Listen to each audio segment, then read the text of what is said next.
बोलो यीशु मसीह की जय। मैं प्रॉफिट सुमनदीप और आपका स्वागत है बिशप अमरदीप मिनिस्ट्री में। प्रभु आपको ब्लेस करे और आप आशीष को पाएं प्रभु यीशु मसीह के नाम से। और आज का दिन दिखाने के लिए उस महान परमेश्वर को धन्यवाद। और बोलो यीशु मसीह की जय जय जय। और हमेशा प्रभु का नाम ऊंचा रहे, ऊंचा रहे, ऊंचा रहे, ऊंचा रहे। और हमेशा हमेशा हमेशा प्रभु का नाम ऊंचा रहे। प्रभु आपके जीवनों में अद्भुत कार्य करे और आप आशीष को पाएं प्रभु यीशु मसीह के नाम से। हालेलुया। और आज की हमारा प्रार्थना का टॉपिक है कि प्रभु की क्या योजना है हमारे जीवन में। हालेलुया। प्रभु की क्या योजना है आपके जीवन में। क्या आपने कभी प्रभु से कहा कि प्रभु जी आपके क्या योजना है मेरे लिए? प्रभु जी मेरे परिवार के लिए क्या योजना है आपकी? मेरे पति के लिए क्या योजना है आपकी? क्या आपने कभी परमेश्वर से कहा? नहीं कहा। लेकिन आज आप कहें कि प्रभु जी हमारे लिए आपकी क्या योजना है, तो परमेश्वर आपसे कहेंगे कि मेरी ये योजना है। हालेलुया। पहली बात तो आपसे कहना चाहता हूं कि बहुत से ऐसे लोग हैं जो ये कहते हैं कि प्रभु जी मेरे ऊपर इतना बड़े कष्ट हैं, इतने बड़े संकट हैं, ऐसा ऐसा ऐसा। तो प्रभु क्या आपने मेरे लिए ऐसी योजना बनाई है कि मैं दुख में रहूं, कि मैं पीड़ा में रहूं, कि मेरे घर में लड़ाई झगड़े रहें, कि मैं बीमारी में रहूं, कि मैं संकटों में रहूं, कि मैं निराशा में रहूं? प्रभु जी क्या आपने मेरे लिए ये योजना बनाई है? प्रभु के लोगों में आपसे एक वचन शेयर करना चाहता हूं, मत्ती 7:9। यहां पर वचन कहता है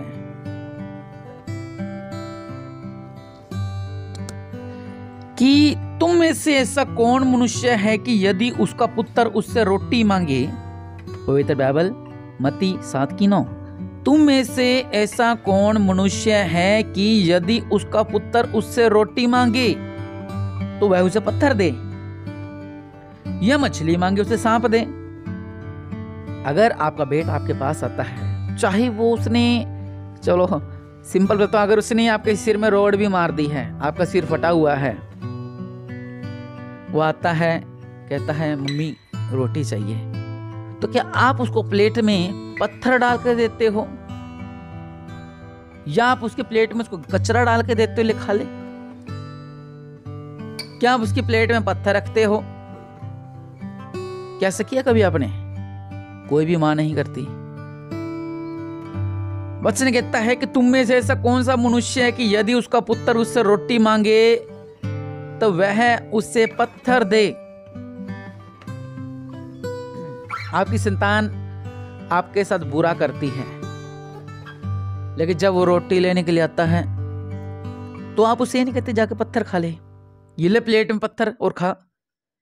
वचन कहता है कि जब तुम बुरे होकर मतलब हमने पाप किया है, हम पाप करते हैं, हम गलतियां करते हैं। हाँ, प्रभु ने हमारे पापों को ये अपनी जान तो दे दी है, लेकिन हम फिर भी पाप करते हैं, झूठ बोलते हैं, गलत सोचते हैं, गलत विचार, गलत देखना, गलत पाप, नशा, बहुत सी बातें। वचन कहता है तो जब तुम बुरे होकर अपने बच्चों को अच्छी वस्तुएं देना जानते हो तो तुम्हारा स्वर्गीय पिता अपने मांगने वालों को अच्छी वस्तुएं क्यों ना देगा। हालेलुया। अगर आप अपने परिवार के लिए अच्छा सोच सकते हो, अगर आपके साथ आपका परिवार बुरा कर रहा है, आप फिर भी अच्छा सोच रहे हो, लेकिन आप तो इंसान हो और दुनिया को बनाने वाला वह रचनहार सृष्टि का करता हुआ पिता परमेश्वर क्या कह रहा आपसे कि मैंने जो तुम्हारे लिए योजना बनाई है वो गलत नहीं बनाई है। हालेलुया। बस हमें उस लाइन पर, उस पटरी पर, उस सड़क पर चलना है जो सड़क परमेश्वर ने बनाई है। वो लाइन जो प्रभु ने बनाई है उस पर चलना है, ताकि परमेश्वर आपके जीवन में चमत्कार करे। Hallelujah, hallelujah. अगर हम पवित्र वचन पढ़ते हैं में लिखा हुआ है पवित्र वचन में, भजन संहिता 33 की 11, यहोवा की युक्ति सर्वदा स्थिर रहेगी, उसके मन की कल्पनाएं पीढ़ी से पीढ़ी तक बनी रहती हैं। यहोवा की युक्ति सर्वदा स्थिर रहेगी, मतलब कि जो प्रभु ने आपके लिए योजना बनाई हुई है वो हमेशा स्थिर रहेगी। उसको योजना को आपका परिवार नहीं रोक सकता, आपके दुश्मन नहीं रोक सकते, कोई भी नहीं रोक सकता। अगर प्रभु ने कह दिया है मैंने ये करना है तो करना है। आपके लिए प्रभु ने अगर जो सोच रखा है उसको कोई भी दुश्मन, कोई भी आपका परिवार के लोग उस योजना को नहीं तोड़ सकते, अगर आप प्रभु में पूर्ण रीति में हैं तो। हालेलुया। कई बार तो हम खुद ही तोड़ लेते हैं प्रभु की योजनाओं को। प्रभु हमें ऊंचाइयों पर लेकर जाना चाहते हैं। आप घूरे में होते हो, परमेश्वर आपको पतवंतों पर लेकर जाना होता है। आप घूरे में होते हो और प्रभु की निगाह पर पड़ती है। चलो अपने चर्च से शुरुआत करते हैं। उदाहरण देता हूँ आपको मैं। एक व्यक्ति है, वो प्रभु को नहीं जानता और प्रभु को जानने लग गया। प्रभु को जान रहा है, वो पहचान रहा है, वो अच्छा प्रभु में है, लवलीन है प्रभु में। प्रभु उसको बढ़ा रहे हैं, वो बढ़ रहा है, वो बढ़ रहा है, हर एक काम में बढ़ रहा है, चर्च में बढ़ रहा है वो। लेकिन पहले वो 0 था, फिर वो 5%, 10, 20, 25, 30, 40, 45, 50, 55, 60, 65% पर पहुंचता है वो। उसमें घमंड आ जाता है, और जब घमंड आ जाता है तो परमेश्वर घमंडियों को पसंद नहीं करता है। फिर वापिस 0 पर आ जाता है। अगर वो वही लेवल अपना रखता प्रेम वाला तो परमेश्वर को 100 पार लेके जाते हैं। हमारा लेवल 100 तक नहीं है, हमारा लेवल 1000 तक है। हालेलुया। इसलिए प्रभु का वचन कहता है कि हम खुद ही योजनाओं को तोड़ लेते हैं। प्रभु तो अच्छी योजना हमारे लिए बना के रखते हैं, हम खुद ही उन योजनाओं को तोड़ लेते हैं। क्योंकि प्रभु जी ये नहीं हो रहा, प्रभु जी ये नहीं हो रहा, ये नहीं हो रहा, ये नहीं हो रहा। अरे प्रभु सब कुछ करने वाले परमेश्वर है।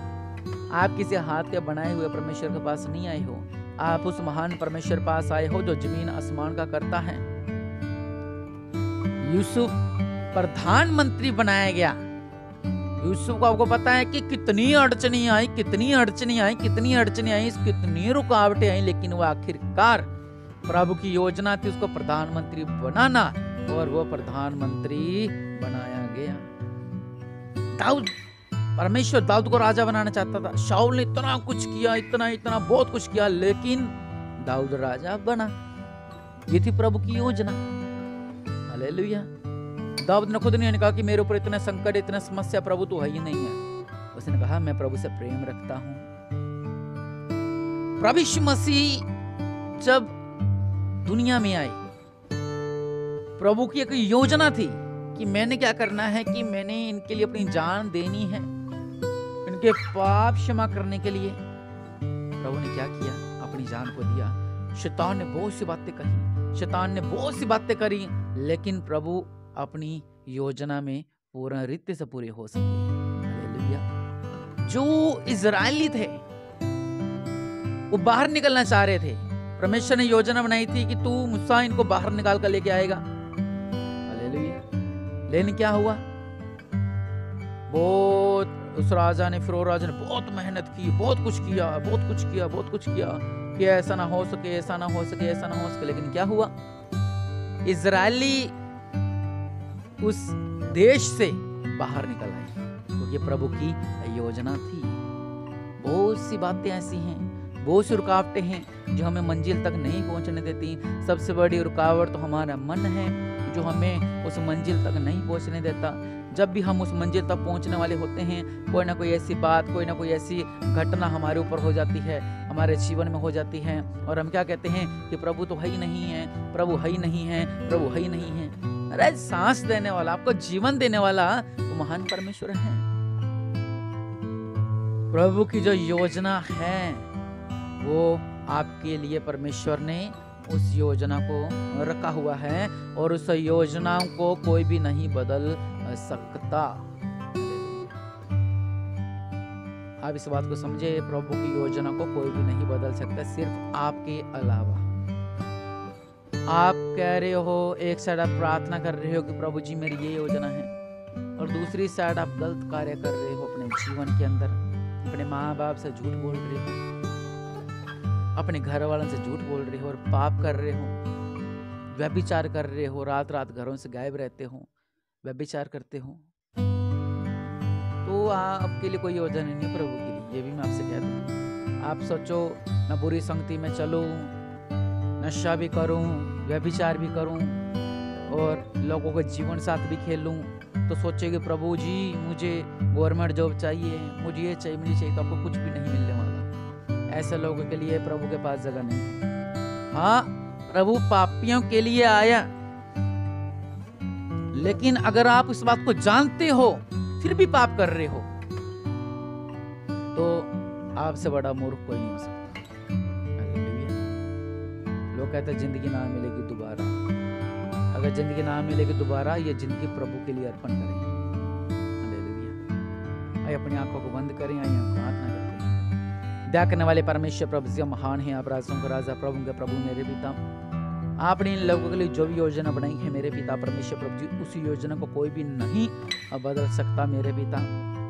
अगर मेरे पिता इन्होंने अपने जीवन में इन योजनाओं को खुद नहीं तोड़ लिया है मेरे पिता, तो इनसे बातचीत करें मेरे पिता, इनका जीवन मजबूत कार्य करें मेरे पिता, अनुग्रहकारी दयालु पिता परमेश्वर प्रभु जी, इनका जीवन मजबूत कार्य करो मेरे पिता।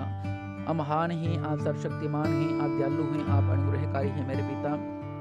दया करने वाले परमेश्वर, इनकी प्रार्थना को सुनो, इनका जीवन मजबूत कार्य करो, अनुग्रहकारी मेरे पिता, राजाओं का राजा, प्रभु का प्रभु, सर्वशक्तिमान दया करने वाले परमेश्वर प्रभु जी, आपने जो इनके लिए योजना बनाई है वो इनका जीवन में पूरी होने पाई मेरे पिता।